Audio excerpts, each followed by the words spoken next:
মানুষ নানা ধরনের স্বপ্ন দেখে। ভালো স্বপ্ন দেখে বলে সুন্দর স্বপ্ন দেখেছি, খারাপ স্বপ্ন দেখে বলে ভয়ানক স্বপ্ন দেখেছি, আবার কখনো কখনো বলে বাজে স্বপ্ন দেখেছি। আসলে স্বপ্ন কি? মানব সভ্যতার শুরু থেকে আজ পর্যন্ত স্বপ্ন নিয়ে প্রচুর গবেষণা হয়েছে।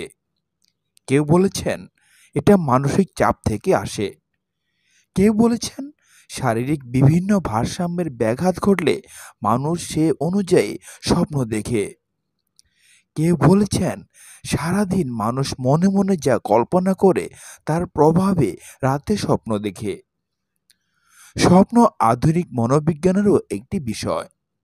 স্বপ্নকে আরবি ভাষা রুইয়া এবং ফার্সিতে খাব বলা হয়। স্বপ্নের কোনো বাস্তবতা আছে কিনা এই ব্যাপারে ধর্মীয় গবেষক এবং দার্শনিকদের মধ্যে মতপার্থক্য রয়েছে। হাদিসে বলা হয়েছে স্বপ্ন তিন ধরনের হয়: মনের কল্পনা ও অভিজ্ঞতা, শয়তানের ভয় প্রদর্শন ও কুমন্ত্রণা, এবং আল্লাহ তাআলার পক্ষ থেকে সুসংবাদ। ওই হাদিসের ব্যাখ্যায় বলা হয়েছে স্বপ্ন তিন প্রকার। এক, মনে মনে যা সারাদিন কল্পনা করে তার প্রভাবে ঘুমের মধ্যে ভালো মন্দ কিছু দেখা। এগুলোকে আরবিতে আদগাসু আহলাম বা অলিক স্বপ্ন বলে। দুই, শয়তানের কুমন্ত্রণা ও প্রভাবে স্বপ্ন দেখা। সাধারণত এসব স্বপ্ন ভীতিকর হয়ে থাকে। তিন, আল্লাহ তাআলার পক্ষ থেকে ইশারা ইঙ্গিত হিসেবে স্বপ্ন দেখা। দার্শনিকদের মতে মানুষের চিন্তা ভাবনার একটি প্রতিচ্ছবি তার ঘুমের মধ্যে ফুটে ওঠে, যা শুধু ধারণা ও চিন্তা প্রসূত। বাস্তবতার সঙ্গে এর কোনো মিল নেই। তবে ইসলামী জ্ঞান সম্পন্ন বিদগ্ধ আলেমরা এই ব্যাপারে দ্বিমত পোষণ করেছেন। তাদের বক্তব্য হলো সব স্বপ্নই মানুষের ধারণা প্রসূত নয়, বরং অনেক স্বপ্ন রয়েছে যা অর্থবোধক।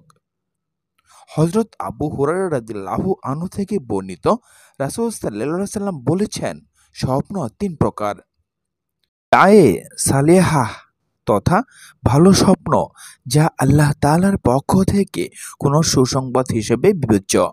দুই, রুইয়ায়ে শয়তানি তথা শয়তান কর্তৃক প্ররোচনামূলক প্রদর্শিত স্বপ্ন।